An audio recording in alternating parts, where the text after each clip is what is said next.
పరిశుద్ధ గ్రంథములో నుండి కీర్తనల గ్రంథం 21వ అధ్యాయం కీర్తనలు 21:2. అతని మనోభిష్టము నీవు సఫలము చేసి ఉన్నావు. స్తోత్రము చెప్పండి, హల్లెలూయా. ఈ రాజు కీర్తనలు 21వ అధ్యాయంలో ఉన్న రాజు ఒకటి, దేవుని యందు మీ నోటితో చెప్పాలి, నమ్మిక ఉంచి ఉన్నాడు. ఆ దేవునికి అనువనువున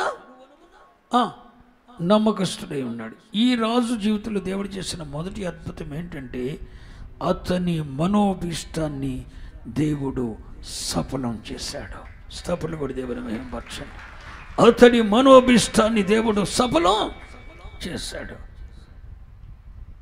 ఈ రాత్రి ఉదయకాల సభలో నేను మీతో చెప్పనా, నువ్వు దేవుడు ఉన్నాడన్న ప్రగాఢమైన నమ్మికతో అనువనువున దేవుడున్నాడు అన్న ఒక ప్రగాఢమైన నమ్మకంతో నువ్వు జీవిస్తే ఆ దేవునికి అన్ని విషయాల్లో నువ్వు నమ్మకస్తుడివై ఉంటే నీ మనోభీష్టాన్ని ఆ పరలోకపు తండ్రి సఫలం చేస్తాడు.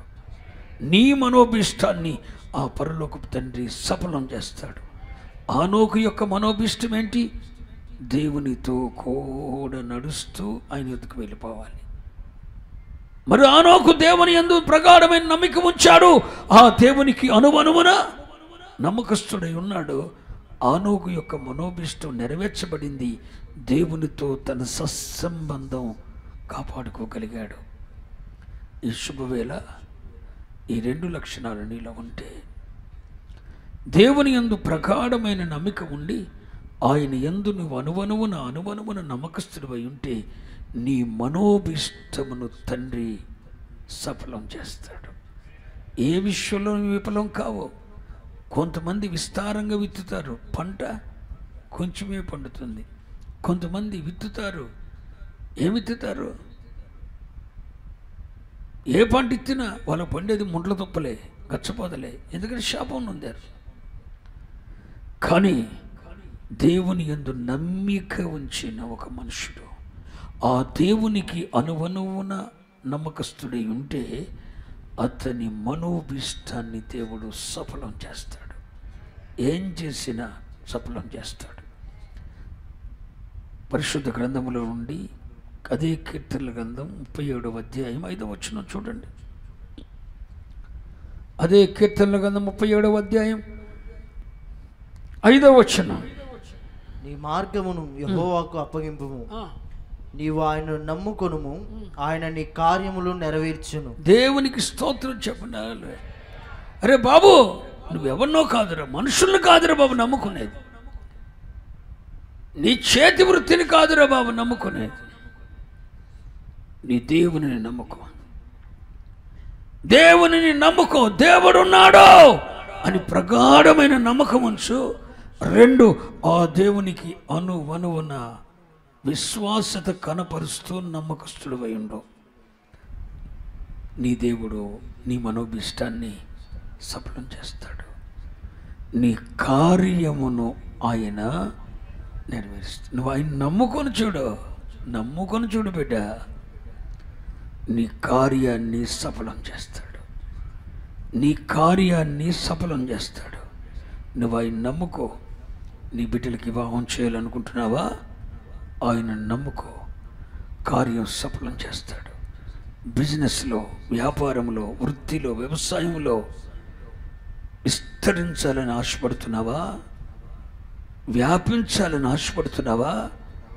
దేవుడు నిన్నెక్కడ వేసావే గొంగడి అక్కడే ఉండమని నా దేవుడు చెప్పినవాడు కాదు. భూమి ఎంత నువ్వు నమ్మగలిగితే భూమి ఎంత నిండించు, భూమిని స్వతంత్రించుకో. దేవుని వాగ్దానాలు మీరు ఎప్పుడైనా చూసారా? నువ్వు నమ్మగలిగితే భూమిని స్వతంత్రించుకోమంటున్నాడు. నువ్వు నమ్మగలిగితే బూది గంతముల వరకు నీకు సొత్తుగా స్వాస్యముగా ఇస్తానంటాడు. నువ్వు నమ్మగలిగితే పరిమితి పెట్ల భూమిని బూది గంతములను అంటాడు. అంటే ఆయన ఆశీర్వాదానికి ఆవదులు లేవుగా. నువ్వు ఆయన నమ్మగలిగితే, ప్రగాఢమైన నమ్మకం ఉంచగలిగితే, ప్రగాఢమైన నమ్మకం ఉంచగలిగితే నీ కార్యమును దేవుడు నువ్వు ఆయన నమ్ముకో, నీ కార్యాన్ని సఫలం చేస్తాడు. నువ్వు వ్యాపారంలో, వృత్తిలో, వ్యవసాయంలో నలుదిక్కులా విస్తరించాలనుకుంటున్నావా? సక్సెస్ చేస్తాడు. నువ్వు నాశనం అయిపోవాలని ఆయన కోరుకోడే. ఎక్కడ వేసావే గొంగడంటే అక్కడే ఉండమంటే నువ్వు అభివృద్ధి చెందుతూ అనేకులకు నీవు దీవెన కావాలని ఆయన ఎదురు చూస్తున్నాడు. నా దేవుని అభిష్టం ఏంటో తెలుసా? నీ కడుపును నువ్వే నింపుకోవాలని కాదు ఆయన ఉద్దేశం. నీ కడుపు నిండి నీవు అనేకులకు అన్నం పెట్టాలి, నీవు అనేకులకు దీవెనకరంగా ఉండాలి, నీవు వృద్ధి చెంది నీవు అనేకులకు జీతభత్యాలు ఇవ్వాలి. ఇది కదా ఆయన ఉద్దేశం. నీవే నీ నీడ కిందే సకల జాతి వృక్షాలు, సకల నీ నీడ కిందే సకల జాతి జీవరాశులు బ్రతకాలి. ఇది దేవుని కోరిక. నువ్వు నమ్మగలిగితే బూది గంతముల వరకు భూమి మీద ఉన్న సమస్త వంశములకు, అసలు దేవుని వాగ్దానం మనం పరిమితి పెట్టుకుంటామండి. నువ్వు నమ్మగలిగితే భూమి మీద ఉన్న సమస్త వంశములకు నీవే దీవెనకరంగా ఉండగలవు. ఒక జాతికి కాదు, ఒక మతానికి కాదు, ఒక వర్గానికి కాదు, తెలుగు జాతి ప్రజలకు కాదు, భూమి మీద ఉన్న సమస్త జనములకు నీవు ఆశీర్వాదంగా నిన్ను మార్చగలడు. అలా నిన్ను విస్తరింప చేయగలడు. అలా నీ కార్యాలను అయినా సఫలం చేయగలడు. నీ కార్యాన్ని నెరవేర్చగలడు.